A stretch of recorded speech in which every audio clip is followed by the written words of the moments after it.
Agradezco una vez más a todos aquellos que están viendo este programa de Discutamos México y asimismo quiero dar las gracias a la doctora Guadalupe Jiménez Codinach de Fomento Cultural Banamex, al maestro Rodrigo Moreno del posgrado en Historia de la UNAM y al doctor Jaime Rodríguez de la Universidad de California en Irvine, el que hayan aceptado estar hoy aquí para este programa en el año del Bicentenario. La temática que vamos a discutir en este, que es el último programa dedicado al proceso de la independencia, es la correspondiente a Agustín de Iturbide y el Primer Imperio. Esto es, al fin del orden colonial y al primer gobierno del México independiente. Y de entrada, quiero decirles que esta es una etapa del proceso de la independencia que es la que menos clara me queda de todas. En todas tengo dudas, tengo cuestionamientos, pero esta es la que creo que necesita de una mayor aclaración, de una mayor percepción, de una mayor, estudio, ¿no? Después de la prisión y de la muerte de Morelos y de José María Morelos, la insurgencia fue perdiendo ese centro coordinador que intentó ser primero la Junta Nacional, la Suprema Junta Nacional Americana, la que se estableció en Zitácuaro, y sobre todo el Congreso de Chilpancingo, el Supremo Congreso Nacional Americano, y se convierte en una insurgencia muy desperdigada por distintas regiones, pero no desaparece esta insurgencia, sino nada más se desperdiga, y de hecho, como ayer señalaba, o en alguno de los otros programas he señalado, que es una insurgencia que ha costado más al régimen que lo que costó quizá la primera, ¿no? Entonces, este es el primer punto, el de la última insurgencia que quisiéramos tratar aquí, y le quería preguntar a mi amiga, la doctora Guadalupe Jiménez Codinach, ¿qué nos puedes decir, Guadalupe, sobre esta, la última, la postrera insurgencia? Bueno, yo creo que después de la muerte de Morelos, que verdaderamente es, diría, el inicio del fin de la insurgencia, en esa etapa que actúa la insurgencia no a la defensiva, porque después ya para 16 empieza a tomar una actitud de defensa más que de atacar. Se va a ir a recluir a lugares difíciles de acceso, como los fuertes, como sería el fuerte de Comanja, en la Sierra de Comanja, cerca de la villa de San Sebastián de León, y se irá también al Fuerte de los Remedios, cerca de Pénjamo, pero son lugares difíciles de acceso donde ellos se refugian y se desperdiga la insurgencia, como bien lo has dicho, porque falta también un dirigente carismático, con el tamaño, con las cualidades de un Morelos. Como decía Carlos María de Bustamante, muerto el pastor, las ovejas se dispersaron. Y esa es la realidad. Sí existe la insurgencia y va a continuar, pero ya no tiene la fuerza, ni tampoco la causa tiene, diríamos, el entusiasmo que tuvo anteriormente. Va a venir en un momento dado cierta esperanza con la llegada a Soto de la Marina de Javier Mina y de sus expedicionarios, que son como 300. Ellos al llegar, que es un grupo muy heterogéneo, yo no sé ni cómo se entendían, porque hablaban varios idiomas, quién sabe cómo. Pues pero eran inglés. Muy obedientes. Sí, eran oficiales. En su primera propuesta, Mina en Londres había pensado venir a ayudar a Morelos, trayéndole oficiales, porque soldados sí había, pero no había los veteranos de guerras tan conocidas como son las guerras napoleónicas. Muy fogueados, sí. Y entonces ellos querían traer oficiales, y de hecho eso es lo que trajeron, ¿no? Tanto veteranos de las guerras europeas como veteranos de la guerra entre Estados Unidos e Inglaterra. Esos veteranos venían a entrenar tropas, pero la realidad que va a encontrar Mina es totalmente diferente a lo que se había imaginado. Él creía que había puertos insurgentes a donde llegar, no encuentra ninguno, tiene que desembarcar en Soto de la Marina. Cree que hay un congreso, el congreso ya no existe, Manuel Mier y Terán lo había totalmente ya cancelado, y ¿quién va a pagar las deudas de Mina? Porque Mina se ha endeudado creyendo que hay un congreso, hay un gobierno insurgente, hay una cabeza del movimiento, y ya no hay.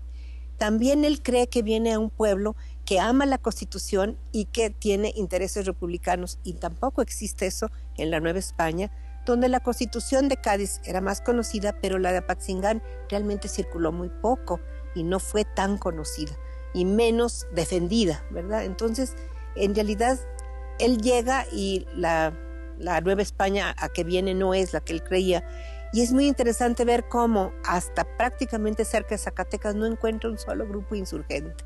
Lo va a encontrar hasta allá, se reúne con Pedro Moreno y van y se refugian al Fuerte del Sombrero. Y todos sabemos pues que fueron sitios muy dolorosos, muy cruentos, donde la mayoría de los defensores de los dos fuertes van a morir, sea por las armas de los realistas o sea porque se despeñaron en las rocas queriendo huir en la noche, ¿no? Entonces, creo yo que también hay otro elemento muy importante. Ya para 1815, el espíritu que empieza a generalizarse en la Nueva España, se quiere la independencia, pero no con métodos violentos. La gente está cansada después de más de 5 años de guerra, de la violencia, de la destrucción en las ciudades, de la falta de abasto, las epidemias que habían tenido lugar, que habían, pues, por ejemplo, en el caso de la Ciudad de México, de cada 8 habitantes había muerto 1. Esos efectos de la guerra que nadie conocía ni esperaba, ya los habían cansado y sí se quería la independencia. Hay un documento muy interesante, es un documento realista y va explicando cómo está cada provincia de toda la Nueva España, y la mayoría se dice el espíritu de independencia está muy vivo, el espíritu de independencia está muy fuerte, es decir, se perdió la insurgencia, yo creo, militarmente, pero ganó en convencer que era necesaria la independencia. Eso es lo que está pasando de 17, y hay otro elemento. El virrey Juan Ruiz de Apodaca viene con otra actitud que no fue la de Calleja, que era más conciliadora, y va a otorgar 17,000 indultos. Y entonces vamos a tener personajes muy importantes que se van a indultar y ya no van a participar en la guerra. Entonces sí empieza a vislumbrarse, como diría, y a mí me gusta mucho lo que decía la condesa, la segunda condesa de Regla. Ella decía, no se pueden convencer que esta guerra no puede terminar a balazos, se tiene que terminar a abrazos. Y creo que es lo que va a pasar, sobre todo 18, 19, 20, se ve que ya no hay salida más que un consenso. Ya el grupo de Mina lo había pensado, ellos lo habían pensado desde Inglaterra. Había que unir a realistas y insurgentes para crear un solo ejército. Eso, Jaime, tú has trabajado algo al respecto en cuanto, me has explicado en algunas ocasiones, ¿cuál es la vinculación que se da entre esta última insurgencia y los descontentos? Y por última insurgencia es ya la del mero final, la de los 20. Sí. Bueno, yo diría que tengo una visión un poquito diferente. Por lo que yo he visto, independencia en muchos casos quería decir autogobierno, no quería decir separación. Y eso era muy importante porque continúa después. Entonces, la insurgencia se quiebra y se dispersa por gran parte de México. Y para mí, los intereses locales son los más importantes para los insurgentes. Y por ejemplo, como tú muestras en tu libro de los Llanos de Apan, el pueblo apoya a los insurgentes siempre que es útil y después deja de apoyarlo. Pero en ese sentido, la restauración de la Constitución es muy poderosa y Nueva España la implementa totalmente. Inclusive, por ejemplo, ex insurgentes intelectuales como Quintana Roo elogian esta Constitución. Entonces, el problema que yo veo es tratar de entender que la cultura compartida era muy importante, y en ese sentido, por ejemplo, si leemos el plan de paz y guerra de Cos o otros planes, siempre se habla que es parte de la monarquía, pero que es parte igual y no tiene que ser gobernada por españoles. Entonces, en ese sentido, el autogobierno es muy importante. Está bien. ¿Algo que quisieras añadir? Sí, me gustaría regresar un poco a esta etapa que me parece que sí es la más desconocida del periodo de la independencia. Yo creo que el tiempo de la consumación es el que se presta a una mayor cantidad de interpretaciones, a veces incluso contradictorias. Pero el tiempo más desconocido es este paréntesis absolutista de 15 a 20, de 14 a 1820. Y yo creo que en este paréntesis es donde se gestan las condiciones indispensables para entender el pacto que significa el Plan de Iguala. Esas condiciones yo creo que se pueden ubicar en elementos muy claros, como esta dispersión de la que se hablaba de la lucha, pero que sí hay una gran cantidad de gente sobre las armas. Es decir, hay un ejército crecido, hay grupos milicianos que se han incorporado a este ejército y hay también grupos insurgentes que, si bien no están coordinados con una cabeza central, están asediando una buena cantidad de las regiones del virreinato. Entonces, esta especie de militarización de la Nueva España entre 15 y 20 es determinante, es parte de este ambiente que reinaba en la Nueva España, que impedía que las actividades se restablecieran, ¿no?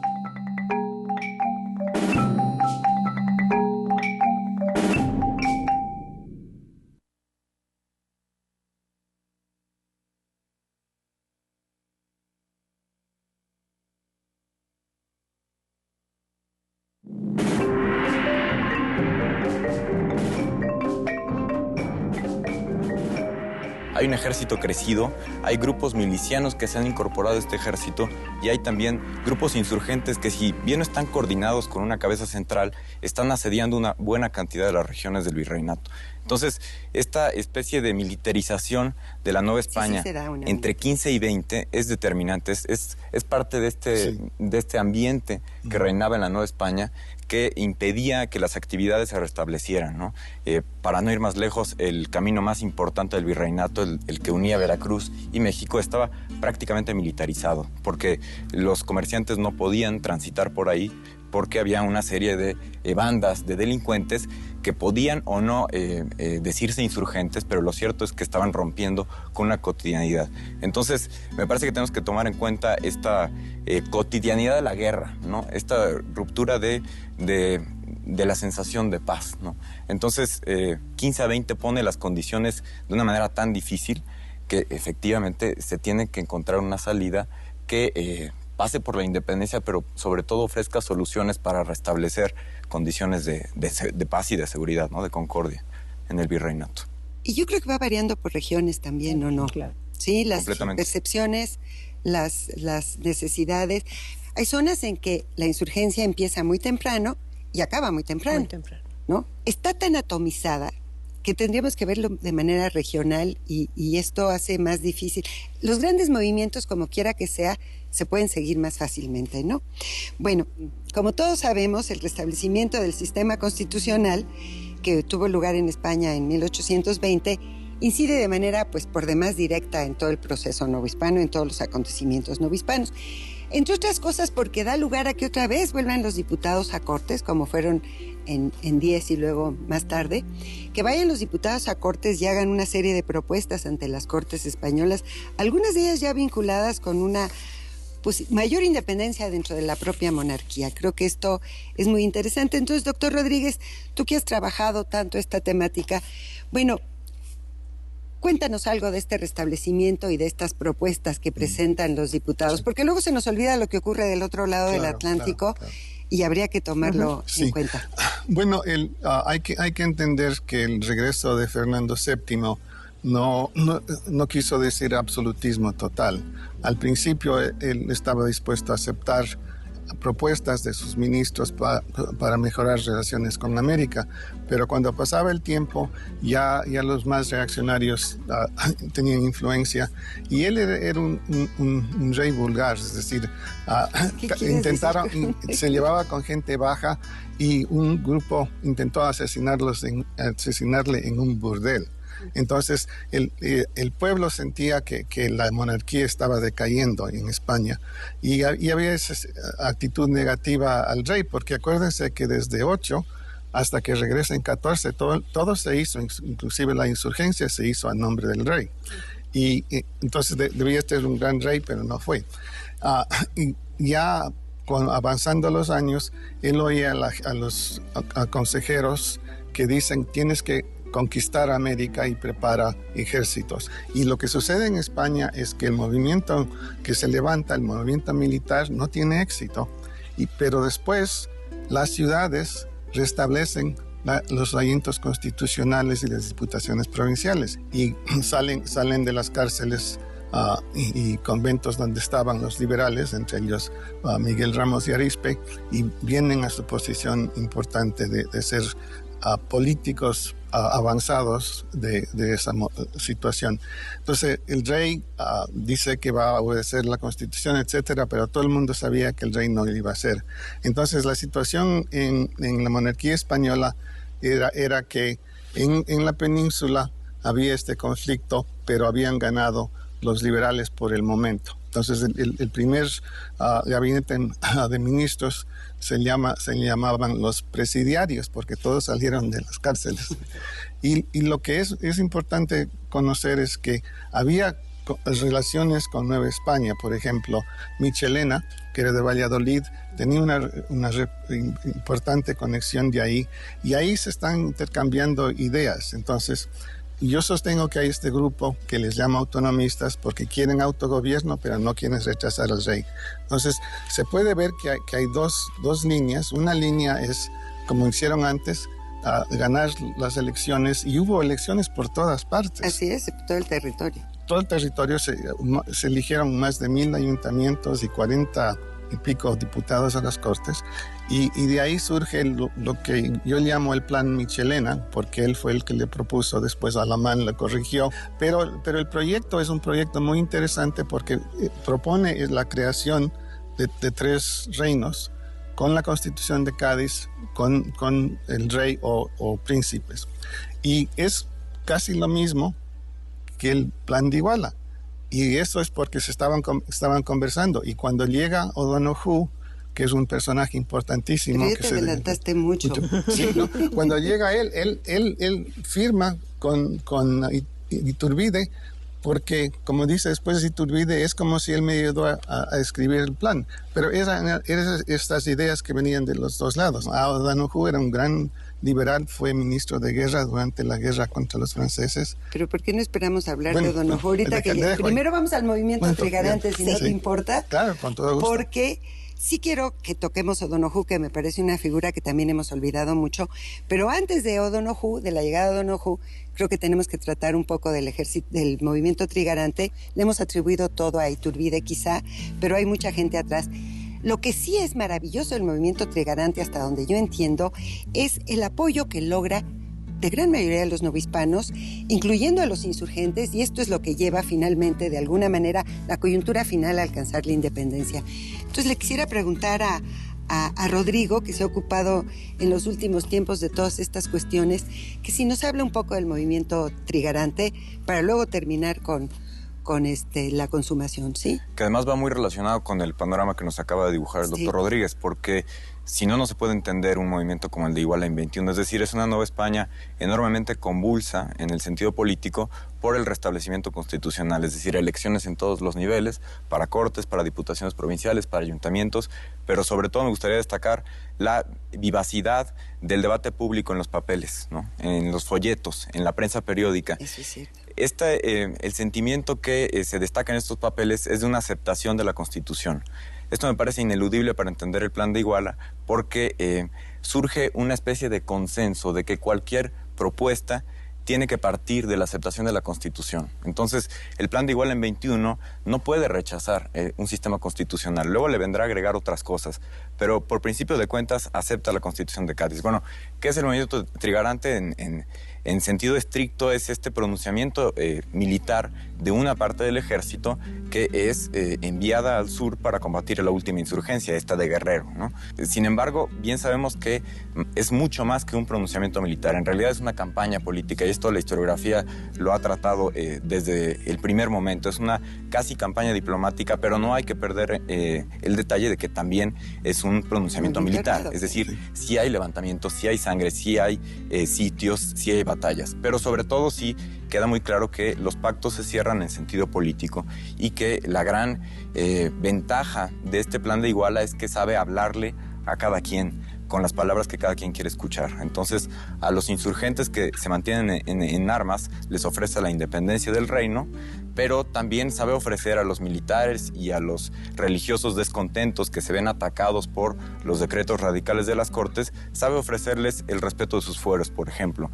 También sabe ofrecer a los grupos de élite de cada ciudad, de cada comunidad, la posibilidad de afianzar el poder en sus propias comunidades. Creo que este es un aspecto que tiene que ser estudiado con mucho mayor detalle y que nos ofrecería las claves para entender el movimiento de Iguala, es decir, la negociación que se da en cada una de las provincias, porque se respeta de acuerdo a las instituciones constitucionales, es decir, a los ayuntamientos y a las diputaciones, se respeta esa autoridad de facto, pero también sobre la base de una nueva independencia. Entonces, creo que el movimiento trigarante es, en pocas palabras, el consenso que existe entre una infinidad de grupos para lograr una independencia, que luego ya se verá, como hemos platicado con la doctora Jiménez, que es un acuerdo relativamente efímero, pero que es sumamente efectivo. Es decir, en 6 o 7 meses se logra este paseo de las provincias que decía Alamán y se logra la firma del Acta de Independencia del Imperio Mexicano, ¿no? Eso es el movimiento trigarante a grandes rasgos.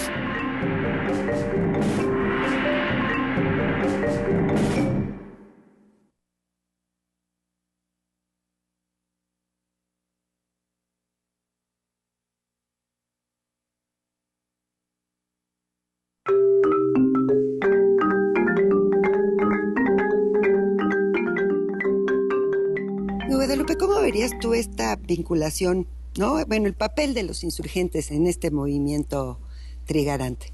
Que la historiografía oficial, o la historia oficial, o la versión que más conocemos, es que fueron los insurgentes y no fue Iturbide, sino fue Guerrero más que otra cosa el que logró el... Mira, yo creo que eso ha sido una distorsión de los hechos históricos y explicable, creo yo, y aquí está el doctor Rodríguez, que es experto en Vicente Rocafuerte, pero bueno, Vicente Rocafuerte, en su bosquejo ligerísimo sobre la Revolución de México, hace realmente un panfleto en donde desvirtúa el movimiento para poder... Sí, él tenía una misión que cumplir, sí, que era evitar que Estados Unidos aceptara la independencia del Imperio Mexicano, al Imperio Mexicano sobre todo. Ese es su papel. Él no está escribiendo historia, está escribiendo un panfleto propagandístico. Yo le he contado a veces en párrafos 27 adjetivos, todos negativos. Es decir, sí, eso... Sí, esa es bueno, es mucho lo de la época, es totalmente apasionado y tiene una misión que cumplir. Lo que sucede es que este panfleto está vivo en la historiografía. Yo creo que la explicación que él da, por ejemplo, del plan de la Profesa, de la conspiración de la Profesa, que dice que es un grupo de serviles de donde nace el plan de Iguala, es totalmente falso.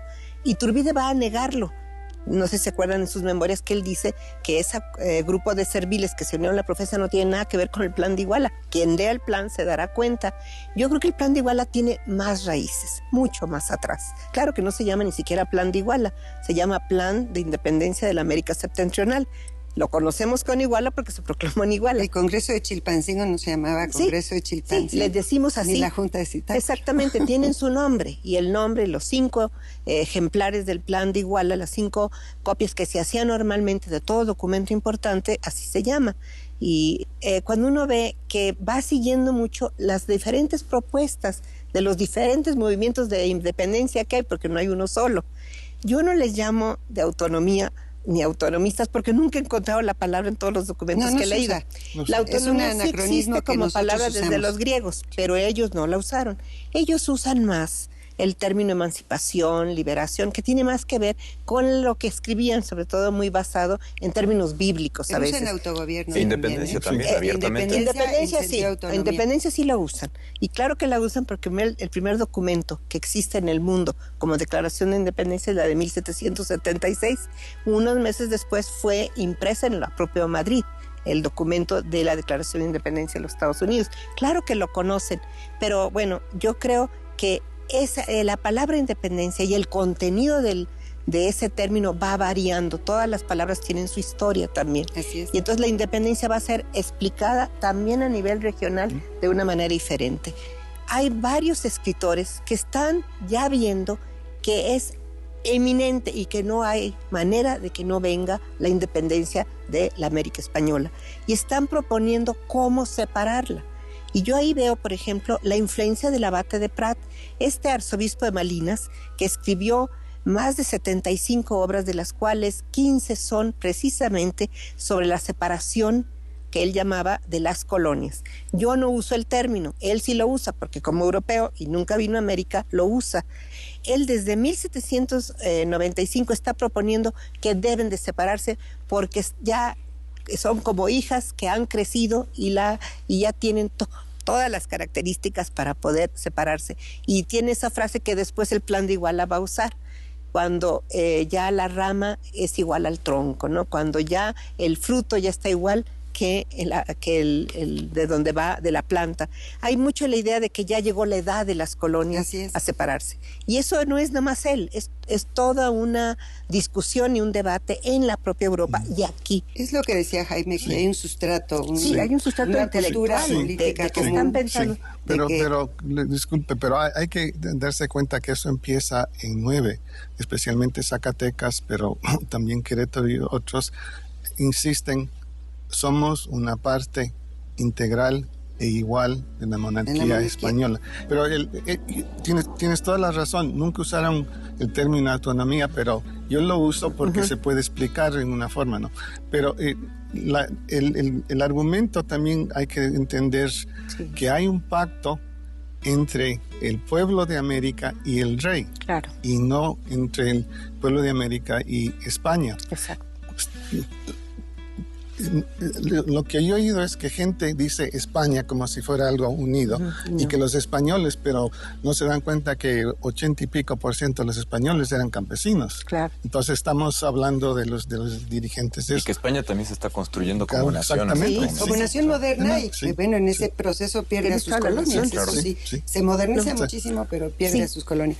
Bueno, lleguemos a Donojú, porque todavía nos falta hablar del imperio y creo que no tenemos demasiado tiempo.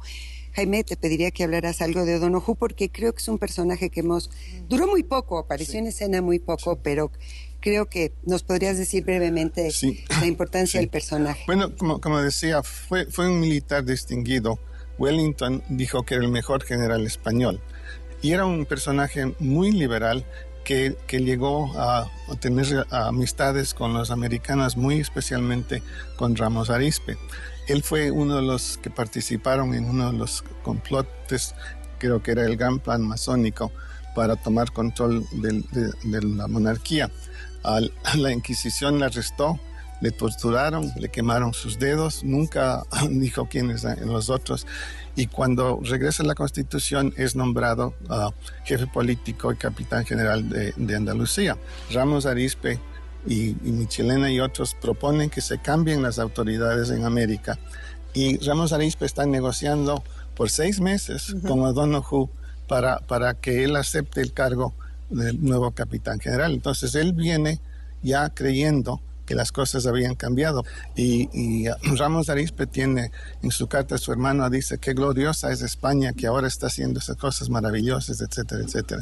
Y así es que cuando sale O'Donoghue, él cree que va a pasar 2 cosas: uno, que la Constitución tiene que apoyarse, y 2, que se va a llevar a un acuerdo de regencias. Entonces por eso se une con Iturbide, y cuando llegan a Tacubaya, donde se hospedan en el Palacio Arzobispal, O'Donoghue hace claro que él no va a tomar no va a ser el dirigente de este movimiento, y eso es lo que da a Iturbide la oportunidad de establecerse como el director de este movimiento.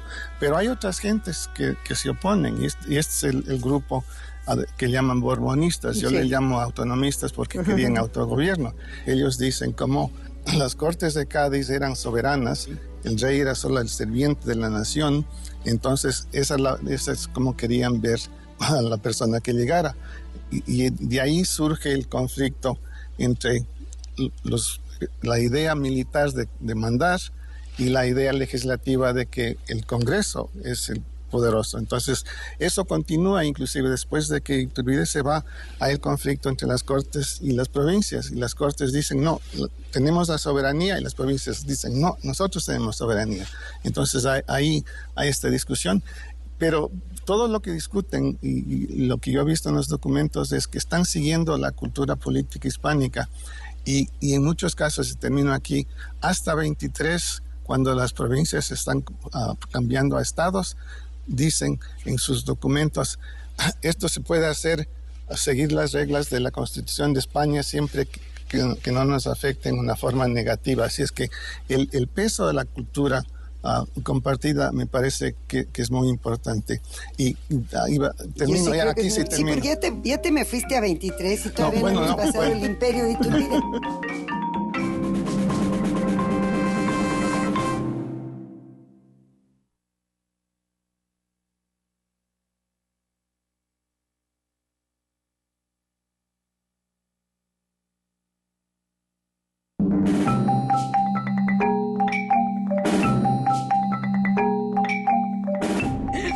Perdón, este primer gobierno independiente que va a marcar todo el proceso posterior, que tú has trabajado tanto, bueno, que ustedes también han trabajado tanto, y a mí lo que me impresiona mucho de este primer gobierno, que debió de haber sido exitoso, porque hay un gran consenso, por lo menos eso parece, ¿no? Pero es, como ustedes señalaron, muy efímero este consenso, y es un imperio que fracasa con una rapidez brutal, ¿no? Es un fracaso que va a ser costosísimo para el nuevo Estado mexicano, ¿no? Entonces, creo que sí, el imperio de Iturbide habría que también analizarlo más profundamente, no desecharlo como algo que ocurrió y que no debió de haber ocurrido. ¿Qué pasó en esos meses del imperio que a mí me interesa conocer y que creo que a todos, ¿no?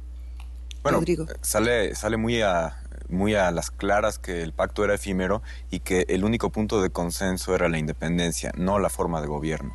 Entonces, me parece que el imperio de Iturbide echa por tierra la posibilidad monárquica, que era respaldada por muchos, es decir, si nosotros lo miramos en perspectiva, era la opción de gobierno más natural en ese momento, más aceptada, pero sin embargo, había un buen grupo y un grupo poderoso que creía muy certeramente que la república era también una forma de gobierno. Entonces, me parece que en el imperio se ve la deficiente actividad política de Iturbide como emperador, como jefe de Estado. Es decir, no puede dialogar con el Congreso, y el imperio es un permanente enfrentamiento entre ejecutivo y legislativo, a grado tal que termina por diluirlo, y es la clausura de un diálogo político que permitiera el establecimiento de un Estado, digamos, sin llegar a las armas, sin llegar a una salida armada.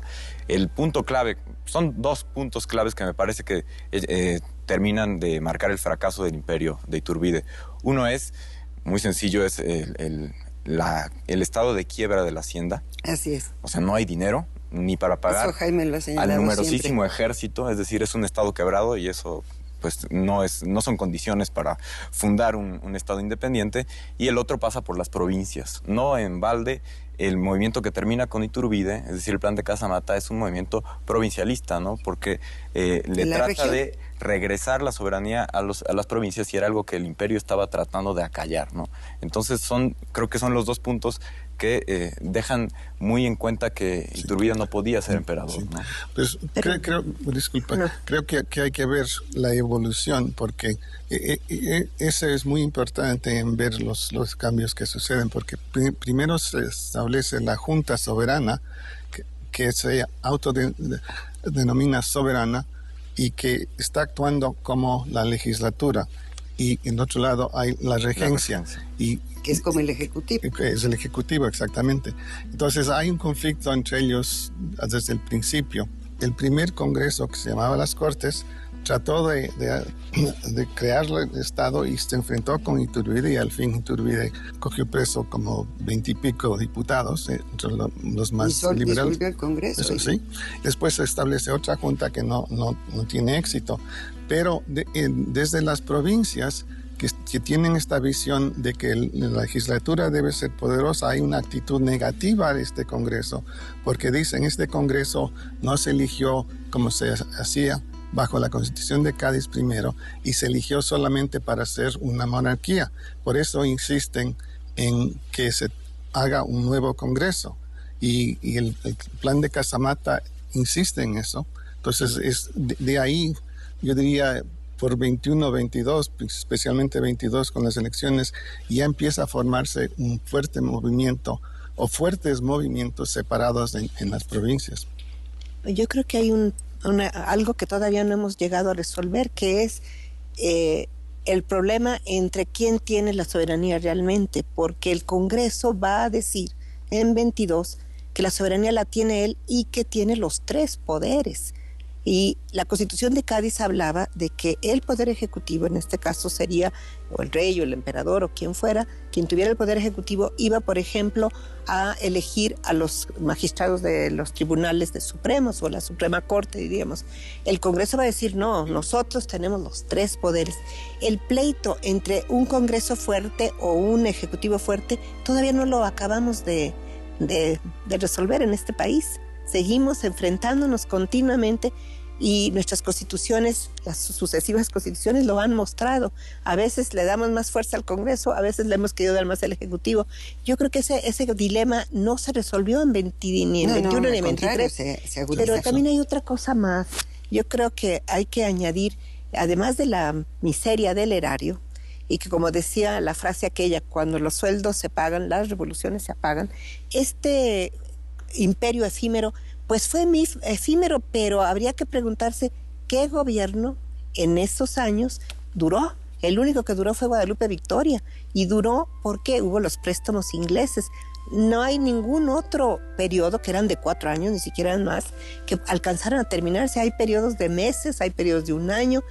En realidad todos nuestros gobiernos, nacidos de la Guerra de Independencia, y hay que acordarse que todos nuestros presidentes fueron participantes de la Guerra de Independencia, hasta la época de Juárez habían sido prácticamente realistas e insurgentes, exrealistas e insurgentes. Yo creo que la guerra también teníamos que verla como una estructura que permeó todo nuestro siglo XIX, porque los problemas que la guerra presentó no se resolvieron en la construcción de la nación. Y creo que eso también se nos ha olvidado estudiarla también con sus consecuencias, no solamente con sus antecedentes y su desarrollo, sino las consecuencias que trajo. Y que heredó construcciones políticas muy curiosas, muy como difícil. El pronunciamiento. Es decir, si vemos el pronunciamiento de Riego, que permite el restablecimiento constitucional en 20, tiene enormes semejanzas con lo que hizo Iturbide. Pero luego Iturbide cae también por un pronunciamiento y va a ser un mal endémico, creo que de toda Hispanoamérica, no solo de México, en buena parte del siglo XIX. Entonces son mecanismos de la cultura política que se heredan, que se gestan justo en este momento y luego no se puede derribar. Bueno, yo voy a traer agua a mi molino, pero creo que se gestan desde la época de Morelos. Sí. Perdón, el Congreso de Chilpancingo asume todos los poderes. Exacto. Y distribuye su ejercicio. Y dice, a ti te toca el Ejecutivo, a mí el Legislativo, que es el Poder Supremo, y el Judicial, pues se le olvida y hasta Enario lo va a establecer, ¿no? Sí. Y para el Ejecutivo, pues controla acuérdate que Morelos dice, no quiero ser capitán general, y el Congreso dice que no, eres capitán general. Es un pleito un enfrentamiento entre el Legislativo y el Ejecutivo. Y bueno, me atrevería a decir algo, mientras el Legislativo, y eso tiene que ver con con la vida política actual de alguna manera, debe de haber un equilibrio de poderes. La tradición clásica es división de poderes, pero equilibrio de poderes, ¿no? Y la supremacía del Legislativo, que dominó pues toda la primera mitad del 19, no permitió la consolidación del Estado Nacional. Yo ahí la dejo. Se consolida el Estado Nacional cuando hay un Ejecutivo fuerte. Con Juárez y con Díaz. Y luego ellos ya no saben, bueno, Juárez no le tocó, pero a Díaz ya no sabe cómo regresar al orden de la división de los poderes. Pero creo que es algo que, como tú bien dices, no se ha podido resolver. Creo que ahí empiezan, desde nuestra guerra de independencia, desde nuestro proceso independentista, empiezan ciertas vertientes que luego nos van a Y que, costar por cierto, trabajo hablar de entender. enfrentamientos ejecutivo-legislativo no hay que perder de vista el panorama hispánico. Es decir, en También. España hay un grave enfrentamiento ejecutivo, Rey, legislativo, Claro. Cortes, 2023, ¿no? Claro, Que terminará con el fracaso del sistema constitucional del 23, pero... Sí, el gran problema, yo diría, que es la quiebra de la monarquía española y que ya no funciona todas sus partes, inclusive España, y por el otro lado el surgimiento del mundo inglés y Gran Bretaña, que es lo que protege a Estados Unidos. Entonces, cuando comparamos a la formación de las dos regiones, Estados Unidos tiene un gran privilegio porque Gran Bretaña le está dando dinero, ayuda, etcétera, le está protegiendo. Y pues en el mundo español todo cayó, inclusive España.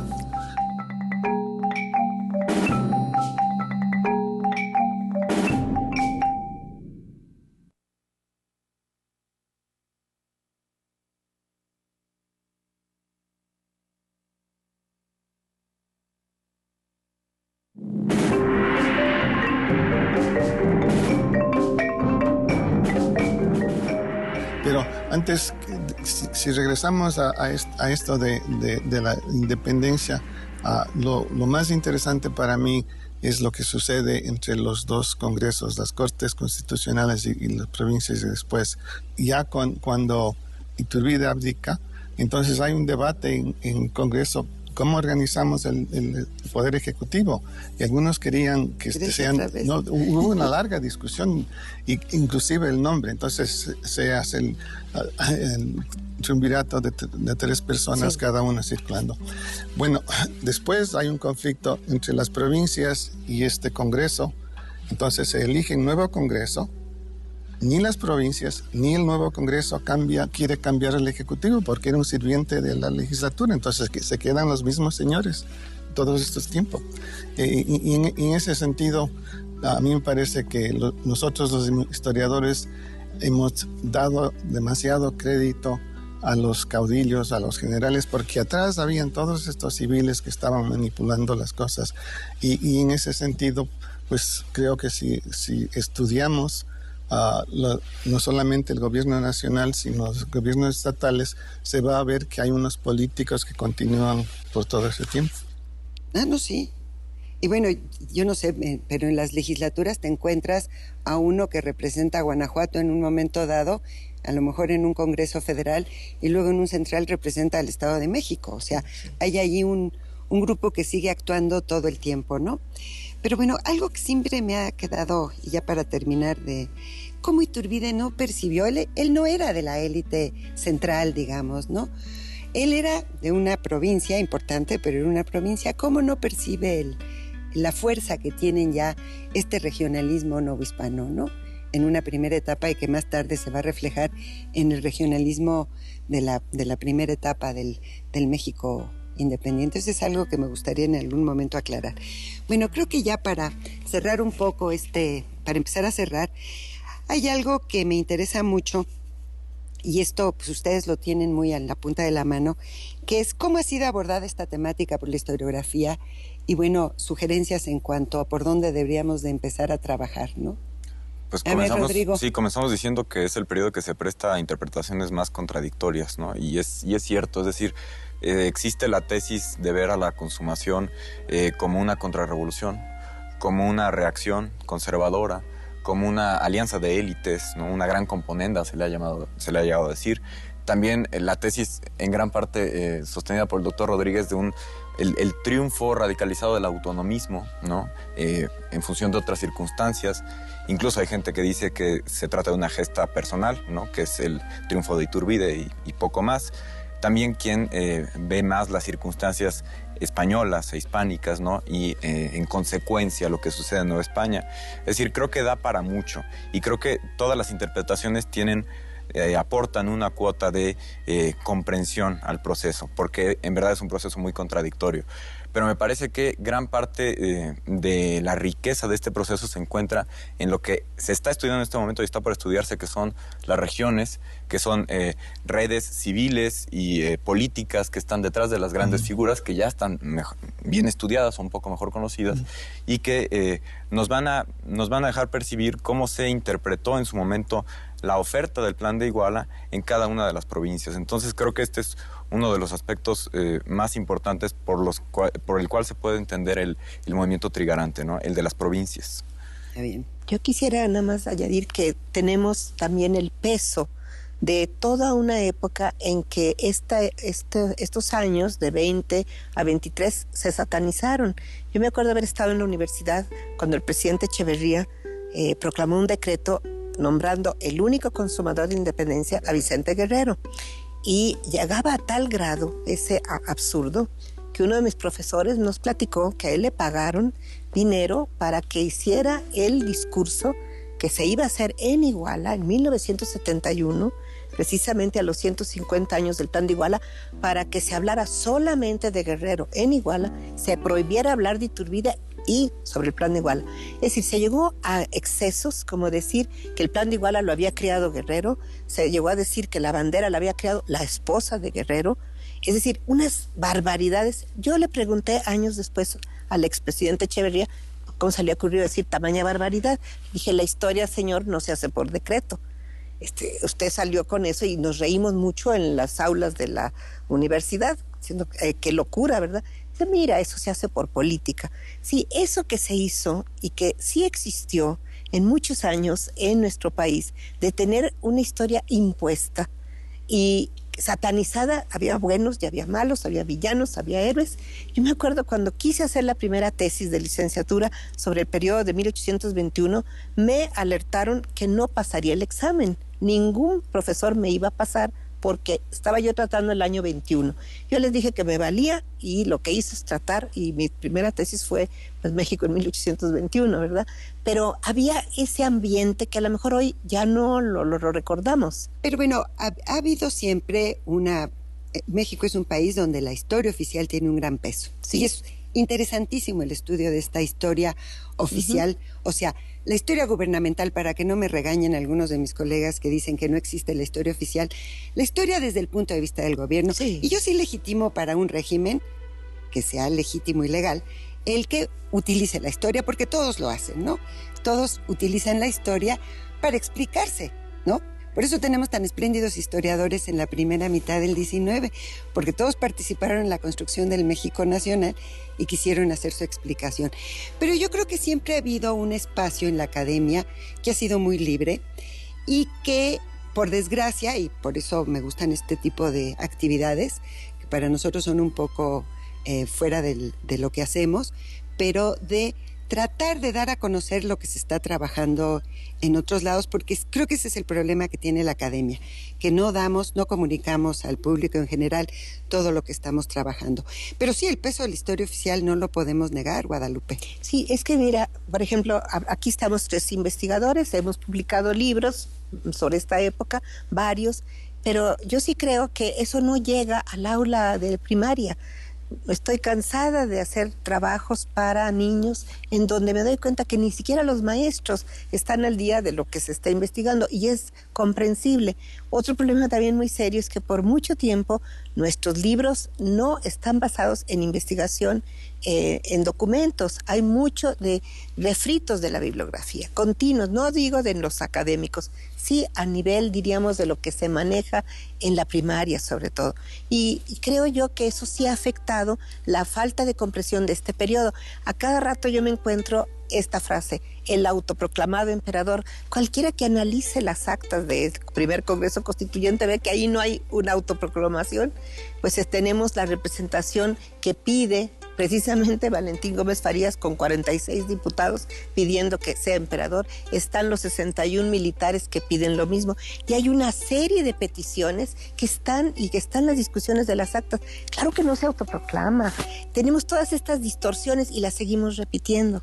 Entonces creo sí que a lo mejor son inercias que ya traemos y que a lo mejor poco a poco en este tipo de programas se puede ir diciendo, señores, nuestra historia es algo que debe estar abierta a la investigación, a la discusión, a las diferentes percepciones, pero que esa es la única forma que nos vamos a entender como país y que es muy válido.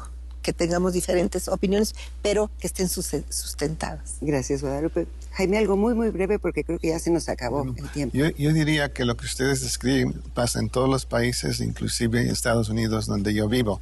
Es que, como dijo nuestro amigo Kriston Archer hace muchos años, la historia es demasiado importante para dejarla en las manos de los historiadores, porque nosotros estamos buscando la verdad.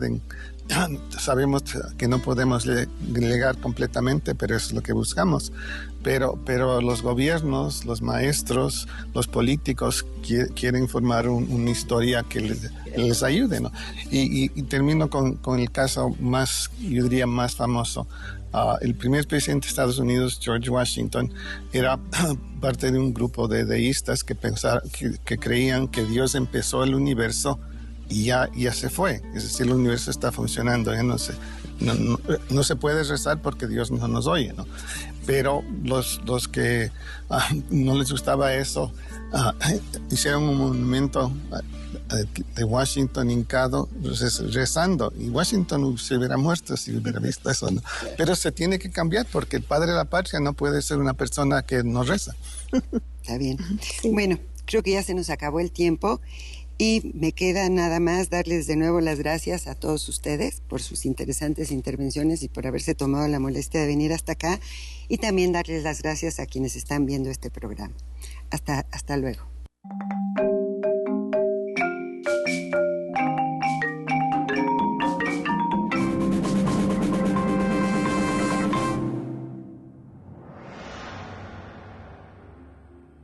Hay una mentalidad central, sí, pero no hay centralismo. El gobierno nacional, en sentido estricto, entre menos participe al interior del país, mejor. Siempre hablamos de que copiamos la Constitución de Estados Unidos. Y la ciudad es la que le da el nombre al país independiente. ¿Sí? Podemos pensar que Santana fue el país de un solo hombre, por Dios. Sí. Los grupos populares ya se acostumbraron durante la guerra a negociar su participación en la política a través de las armas.